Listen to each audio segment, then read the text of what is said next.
आप इसे प्रार्थना कह सकते हैं या अभिलाषा कह सकते हैं, मन्नत कह सकते हैं या फरियाद कह सकते हैं। पर सूर्य देवता में आस्था रखने वाले एक राजा ने भारत के ओडिशा राज्य में एक ऐसा भव्य सूर्य मंदिर बनवाए थे जो आज भारत के 7 आश्चर्यों में से एक है, जो अपने अंदर असीमित विज्ञान समेटे हुए है। श्री भारतवर्ष, जिसे दुनिया कभी विश्व गुरु के नाम से भी जानती थी, उसी भारतवर्ष में एक महत्वपूर्ण राज्य है ओडिशा। प्राचीन काल में यह कलिंग के नाम से जाना जाता था। कलिंग के गंग साम्राज्य के राजा नांगुला नरसिंह देव प्रथम मात्र 18 साल के उम्र में ही काकतीय साम्राज्य के सबसे शक्तिशाली राजा गणपति के साथ युद्ध लड़ने गए थे। करीब 3 साल तक नरसिंह देव निरंतर युद्ध लड़ते रहे। युद्ध में गणपति को पराजित कर जब नरसिंह देव बहुत सारे धन संपदा के साथ कलिंग लौटे, तब राजमहल में उनके भव्य स्वागत की आयोजन रखी गई थी। राजमाता कस्तूरी देवी पुत्र नरसिंह देव की वीरता से अत्यंत प्रसन्न हुई और पुत्र के सम्मुख अपने भावनाओं को प्रकाशित करके कहा, तुम्हारे पिता शंख क्षेत्र पुरी में भगवान जगन्नाथ का भव्य मंदिर बनवाए हैं, पर मैं चाहती हूँ तुम अर्क क्षेत्र कोणार्क में उससे भी भव्य और विशाल सूर्य मंदिर बनवाओ। नरसिंह देव ने माता से पूछा, सूर्य मंदिर ही क्यों और कोणार्क में किस लिए? माता ने पुत्र के सवालों के जवाब में कहा कि द्वापर युग में भगवान श्री कृष्ण के पुत्र सांब बड़े ही सुंदर और सुकुमार थे। वे हमेशा नारद मुनि को परेशान कर देते थे। एक बार नारद जी ने उन्हें सबक सिखाने के लिए योजना की।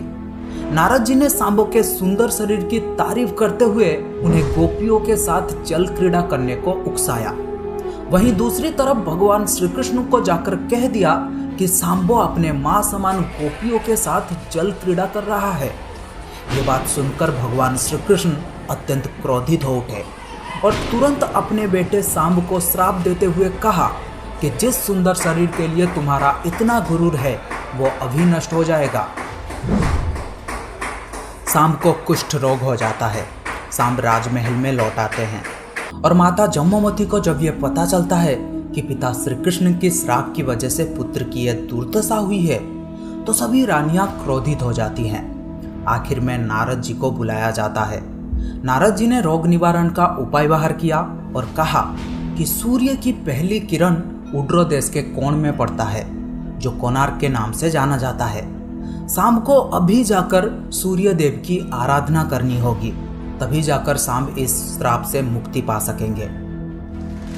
बहुत ही लंबी और कठिन यात्रा के बाद सांबो कोणार्क के चंद्रभागा नदी के पास पहुंचे। अन्न जल त्याग कर 12 साल कठिन तपस्या करने के बाद सूर्यदेव प्रसन्न होकर प्रकट हुए और शाम को रोग मुक्त होने का वरदान दिया।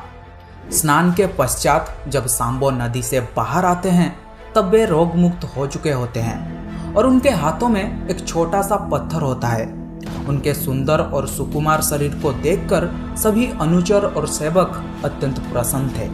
सांबो ने उस पत्थर को वहीं स्थापित करके एक छोटा सा मंदिर बनवाया। पर जब उन्हें पता चला कि सूर्य पूजा की विधि विधान यहाँ पर किसी को भी पता नहीं है, तब वे चिंतित हो गए और फिर से सूर्यदेव की ध्यान में बैठे। सूर्यदेव पुनर्प्रकट हुए और सांबो के पूछने पर बताए कि दूर पश्चिम के शाक्य देश के मागा ब्राह्मण सूर्य पूजा की विधि विधान जानते हैं। ये बात सुनते ही सांबो शाक्य देश की ओर निकल पड़े, जो आज का ईरान है। महीनों की लंबी यात्रा के बाद सांबो 18 मागा ब्राह्मण परिवारों को साथ लेकर कोणार्क लौटे और सूर्य मंदिर में पूजा शुरू हो जाती है। राजमाता कस्तूरी देवी नरसिंह देव को बतलाते हैं कि विवाह के कई सालों तक जब मैं निसंतान थी, तब मैंने भी उस सूर्य मंदिर में पूजा अर्चना की और तुम मुझे पुत्र के रूप में प्राप्त हुए। माता की बात सुनकर नरसिंह देव मां को कोणार्क में संसार का सबसे भव्य और विशाल सूर्य मंदिर बनवाने का वचन दिया। सदाशिव सामंतराय महापात्र, जो शिवे सांतराय के नाम से लोकप्रिय थे, वे अपने सहयोगी विशु महाराणा के साथ मंदिर का प्रतिरूप बनाते हैं और राजा नरसिंह देव के सम्मुख प्रस्तुत करते हैं। नरसिंह देव मंदिर का प्रतिरूप देखकर अभिभूत हो जाते हैं और शीघ्र मंदिर निर्माण कार्य आरंभ करने का आदेश देते हैं। दूर दूर से बड़े बड़े पत्थर लाए गए। मंदिर निर्माण कार्य तेजी से होने लगा। 1200 कारीगरों ने मिलकर 12 साल में एक भव्य मंदिर बनवाए, पर लाख कोशिशों के बाद भी उस विशाल मंदिर के गुंबद पर एक कलश स्थापित नहीं हो पा रहा था, जो किसी चुंबकीय पदार्थ से बना हुआ था। वहीं दूसरी तरफ राजा नरसिंह देव ने आदेश दिया कि कल रात्रि काल तक अगर कलश स्थापित नहीं हुआ तो सभी कारीगरों के सर धड़ से अलग कर दिए जाएंगे।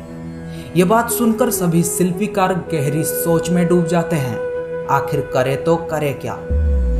मुख्य शिल्पीकार विशु महाराणा, घर से निकलने के वक्त उनका एक बेटा हुआ था जिसका नाम था धर्मपद और लोग उसे प्यार से धर्मा बुलाते थे। धर्मा सूर्य मंदिर के प्रतिरूप पर कलश बिठाकर प्रसन्न होता है और पिता को दिखाने के लिए माँ के पास जिद करता है।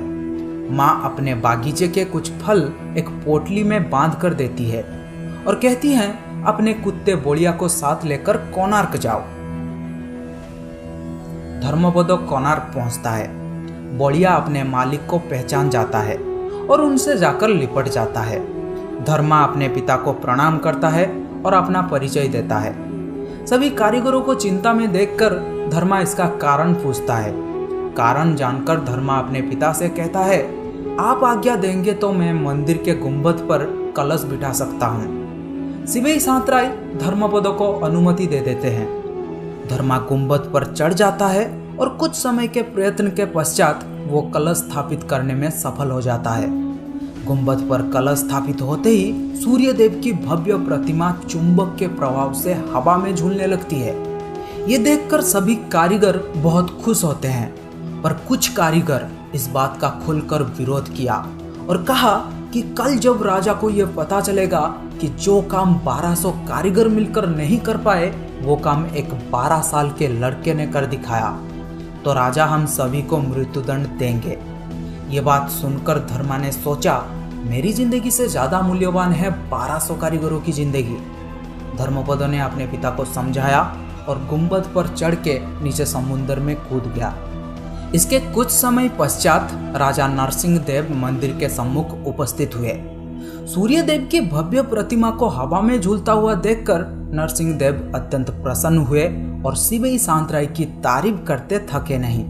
राजा नरसिंह देव ने घोषणा किया कि माघ शुक्ल सप्तमी के दिन मंदिर का प्राण प्रतिष्ठा संपन्न किया जाएगा।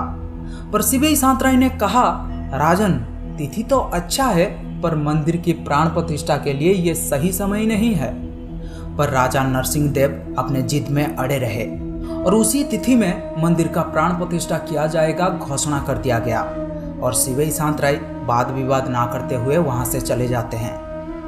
निर्धारित तिथि में मंदिर का प्राण प्रतिष्ठा संपन्न हुआ, पर बहुत जल्द ही इस मंदिर में कुछ रहस्यमयी घटना होने लगी।